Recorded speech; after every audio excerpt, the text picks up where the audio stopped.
ఓం నమో వెంకటేశ భాస్కర్ నమో వెంకటేశయ్య. అన్న ఇప్పుడు చాలా మందికి వచ్చే డౌట్ ఏమంటే తిరుమలకి వచ్చే వాళ్ళకి ఎస్ఎస్డి టోకన్స్ ఎక్కడ తీసుకోవాలా, ఎప్పుడు తీసుకోవాలా, తీసుకుంటే ఉపయోగం ఏంది?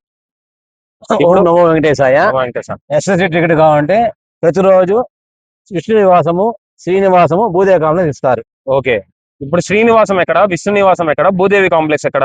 శ్రీనివాసం కాంప్లెక్స్ వచ్చి RTC bus stand opposite. Okay. Bhudevi complex వచ్చి Alipiri Balaji bus stand opposite. Okay. Vishnu Nivasam వచ్చి railway station opposite. Okay, super. ఇప్పుడు ఏ టైంకి వెళ్తే ఎస్ఎస్డి టోకన్లు ఇస్తారు, రోజుకి ఎన్ని ఇస్తారనా? మీరు మార్నింగ్ 11 కంతా లైన్ లో వెళ్తే 2 o'clock ఎస్ఎస్సి టోకన్లు ఇస్తారు. ఓకే. ఒక రోజుకి 10,000 టోకన్లు ఒక కౌంటర్ లో. ఓకే. టోటల్ 30,000 టోకన్లు ఇస్తారు. ఓకే, అంటే శ్రీనివాసంలో 10,000, విష్ణు నివాసంలో 10,000, భూదేవి కాంప్లెక్స్ లో 10,000, అట్లా 30,000 టోకన్లు ఇస్తారు ఒక రోజుకి. 11 గంటలకి లోపలికి లైన్ లో పోతే 2 గంటలకు టోకన్లు ఇస్తారు. టోకన్లు ఎస్ఎస్డి టోకన్లు తీసుకున్న వాళ్ళకి దర్శనం ఎన్ని గంటల సేపు అవుతుంది?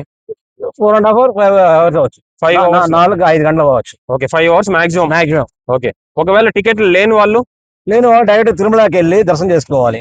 ఓకే, వాళ్ళు లైన్ లో వెళ్తే వాళ్ళకి 12 hours పడుతుంది లైన్. ఓకే, అది ఫ్రీ దర్శనం. ఓకే, ఇప్పుడు ఎస్ఎస్డి టోకన్లు లేవు, ఫ్రీ దర్శనంలో అంతసేపు ఉండే టైము లేదు, వాళ్ళు ఏం చేయొచ్చు అన్న? వాళ్ళు ఎర్లీ మార్నింగ్ 4 o'clock అంతా అశ్విని హాస్పిటల్కి వెళ్తే ఓకే అక్కడ బ్లడ్ డొనేషన్ చేయాలి. రోజుకు 5 మంది 5 members మాత్రమే. ఓకే, వాళ్ళు బ్లడ్ డొనేషన్ చేస్తే వాళ్ళకి శుభంలో డైరెక్ట్ దర్శనం ఇస్తారు. ఓకే, అంటే కొండపైన అశ్విని హాస్పిటల్ పొద్దున్నే 5 o'clock బ్లడ్ డొనేట్ చేస్తే రోజుకి 5 మంది. ఓకే, ఎంతసేపులో దర్శనం అవుతుంది? వాళ్ళకి 1 hour లో అయిపోతుంది. 1 hour లో అయిపోతుంది. ఓకే. ఓం నమో వెంకటేశ. చూసారు కదండి, ఇది ఎస్ఎస్డి టోకన్ల గురించిన ఇన్ఫర్మేషన్. మీకు ఇట్లాంటి ఇన్ఫర్మేషన్ మరిన్ని కావాలంటే please follow and subscribe. Thank you.